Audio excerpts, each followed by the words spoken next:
Horizon Forbidden West was a pleasant surprise, and is available to play right now as part of the PlayStation Plus Extra Games catalogue as of the making of this video. We'll be taking a look on PlayStation 5. The Horizon series is not one I've got a great history with. I played Zero Dawn back in 2019 and did not like it. It didn't seem like a bad game, just not my type of game. So much time has passed since then that I can't quite pin down why I didn't like it, but that perspective made me trepid going into Forbidden West. Before we jump in, this review will be spoiler free, and if you like the video, consider subscribing, it really does help us grow. And with that, we're stepping out into a new frontier, and letting you know if Horizon Forbidden West is worth your time.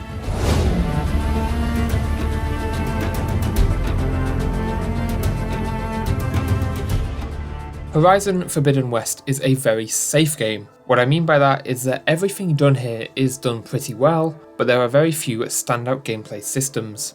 It feels very much like your standard open world affair. Big main quest, cool exploration, side quests, camps, hunting, skill trees, combat, stealth. It's even got a few towers thrown in. Everything here makes for a solid gameplay package, but outside of a few exceptions, I was never really wowed. As usual, we're going to start with the really good stuff and work our way down. The highlight of the game for me was just exploring the world. Just running around was getting to Breath of the Wild levels of wow, this place is awesome. I want to go there and see that. And the best part is that Aloy is just fun to control. There's plenty of diversity in locations, from tight urban cities to vast deserts and snowy mountains.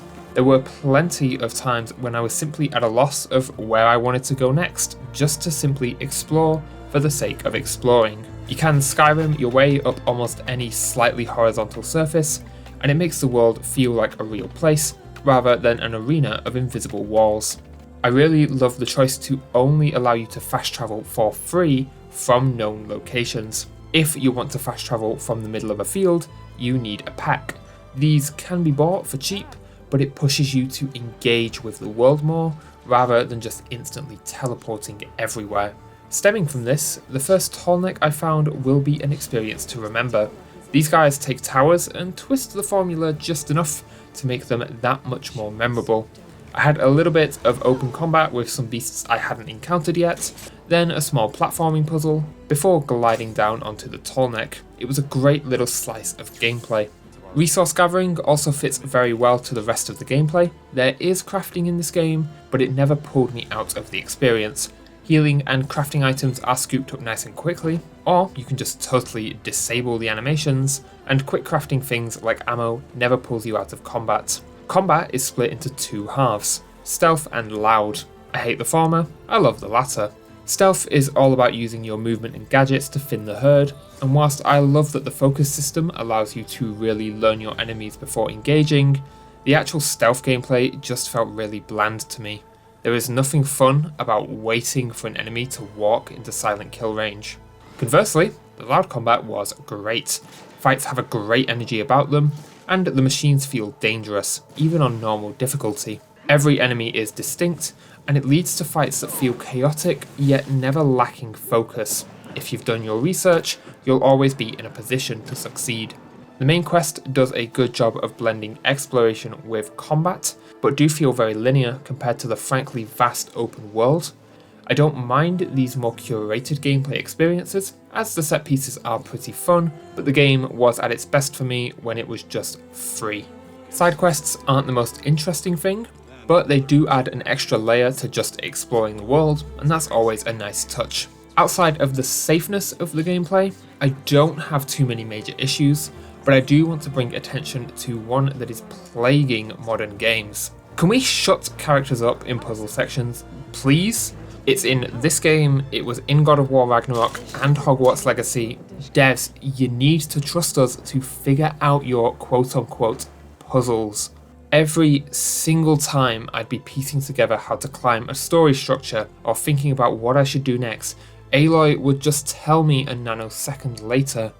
It pulls me right out of the experience, and it happens constantly. There's also the problem that the game wants you to play it in a really specific way sometimes. Like in combat, when you knock enemies down, you can perform critical hits by pressing R1, but R1 also doubles as your light attack. So in practice, you knock an enemy down and then you have to stand there like an idiot whilst you wait for the prompt to come up. It makes the game feel oddly clunky. Overall though, the more I played, the more fun I had, but the game does get a bit lost in the sea of other open world games. The loud combat and exploration are definitely the highlights, and the more linear main quests have their place, but the game treats me like an idiot anytime I have to think. Still though, there is a solid gameplay package here. Guerrilla Games have put together something pretty good, and I'm hoping that they really push the boat out with Horizon 3 and really wow us. For now though, Horizon Forbidden West gets a 4 out of 5 for gameplay.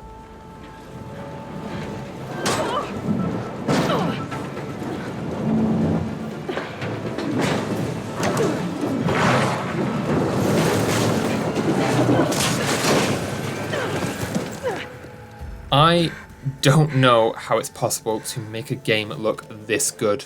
This whole world is mesmerizing. I do have some art direction issues though. As with gameplay, start with the good, we'll save the moaning for later. Environmental design is possibly the best in the industry. I seriously cannot get over how good this world looks. Every single inch of the world is densely packed with detail, and it all just comes to life. San Francisco looks incredible, and Las Vegas is frankly magical. Then you have the machines. The sheer amount of detail that has gone into their movement, patterns, animations, and design is simply staggering. These guys blend wonderfully with the gameplay to create foes that feel fast, vicious, and dynamic. It was always a joy to get them running around. Aloy's movement and action animations are top notch. She feels quick on her feet, and there's strength behind her bow that is bolstered with the use of haptic feedback on the PS5. UI is always nice and clear, but themed, which I enjoy. In combat, it is always clear if you've hit an enemy's weak spots, and it's always clear to get all of the information you need. I really enjoyed the OST. It hits a fantastic blend of being unique, but not overpowering. It always serves to bolster scenes rather than overtake them. In fact, I'm listening to it while writing this script right now, and I'm enjoying every second of it. My one problem with the art direction is the cutscenes, but this is a split issue and not enough to knock a point off. Some of the cutscenes are nice and dynamic with the shots and pacing, and it brings me right into the world. Unfortunately, the game so commonly falls back on these flat cutscenes where it's just shot reverse shot captured by a still camera. It feels so lifeless. It also isn't helped by pretty flat animations. Horizon Forbidden West seems to have moved on from automated animation to full mocap, but that doesn't fix bad directing. A lot of these animations don't have any oomph or emotion behind them, and it has a pretty bad knock-on effect to the narrative. We're going to talk more about that in the next section. Outside of that issue, everything is seriously fantastic. This is a gorgeous game that does a great job of blending art direction with gameplay to create a connected world that is just wonderful to look at and be a part of. It is getting the full 5 out of 5 because this is industry-leading art direction.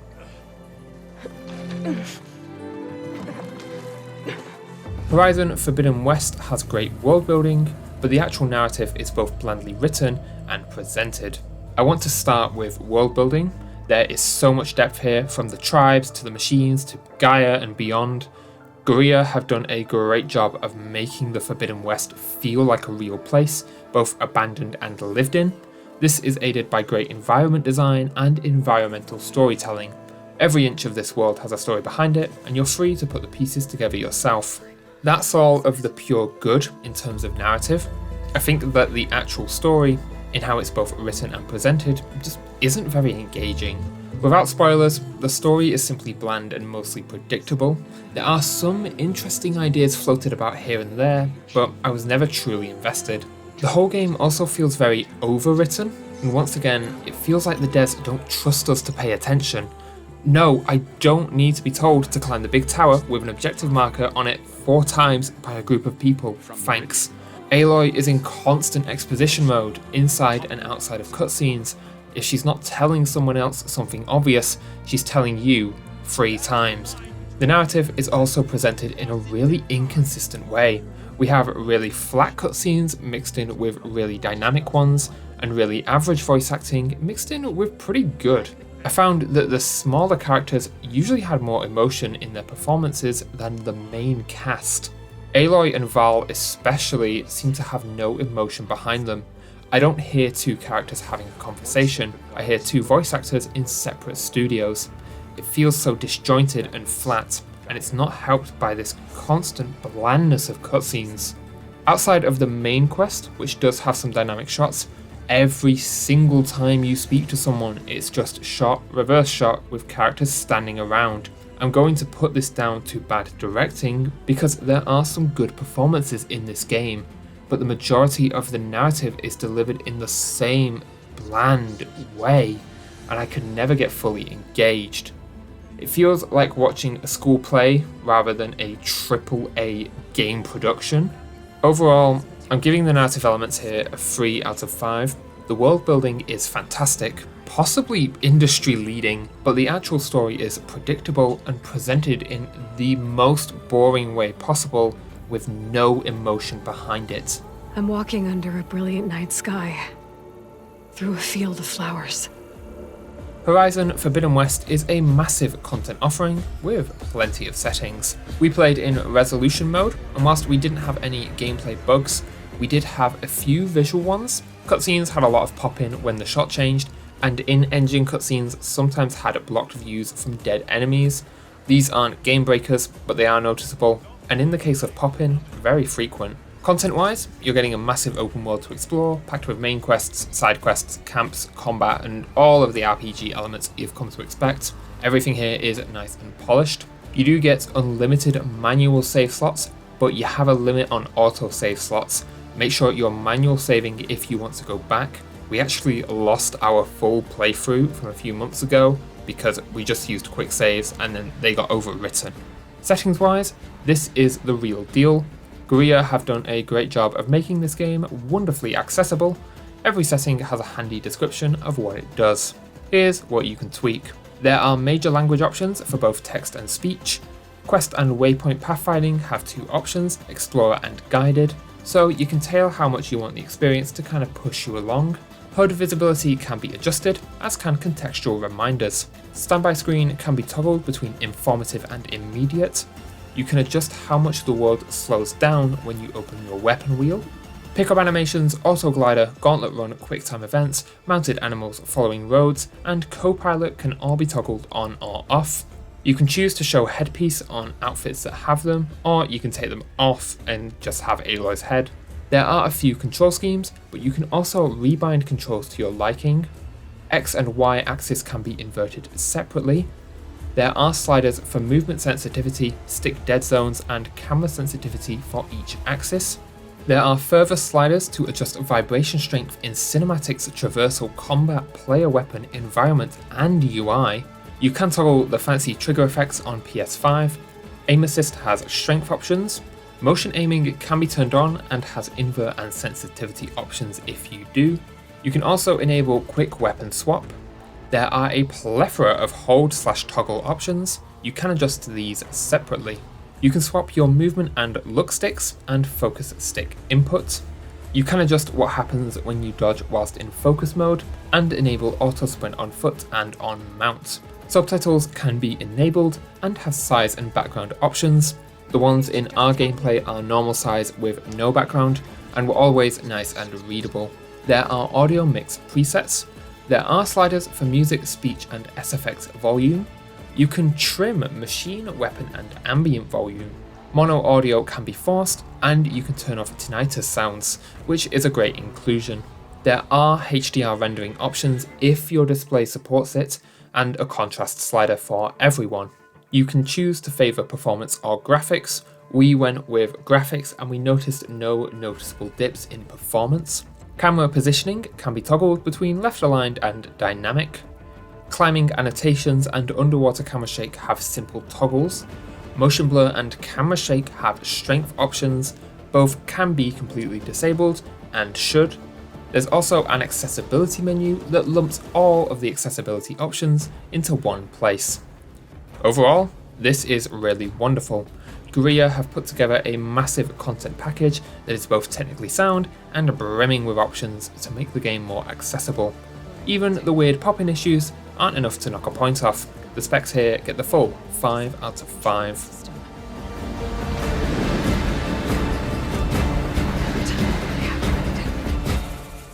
To nothing.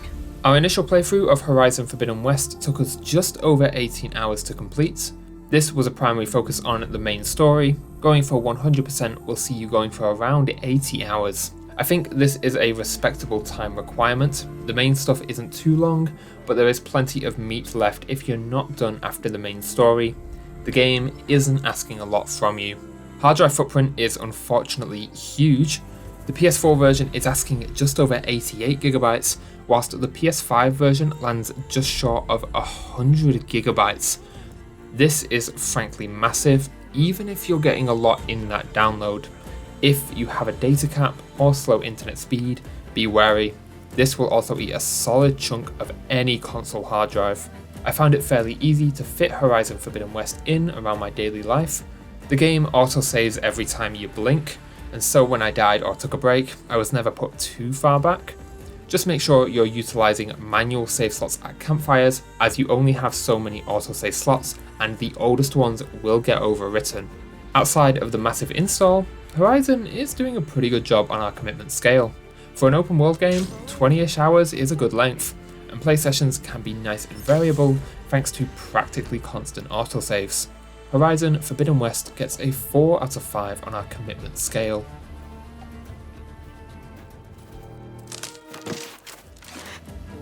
Horizon Forbidden West is worth your time.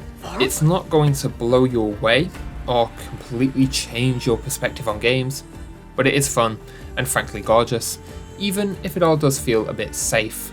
I am looking forward to seeing what Guerrilla does with a third game in this world. I want to see them really push the boat out and make something truly special. You guys have a really cool world here with solid mechanics backing it up. Do something crazy, and we could have another Breath of the Wild moment.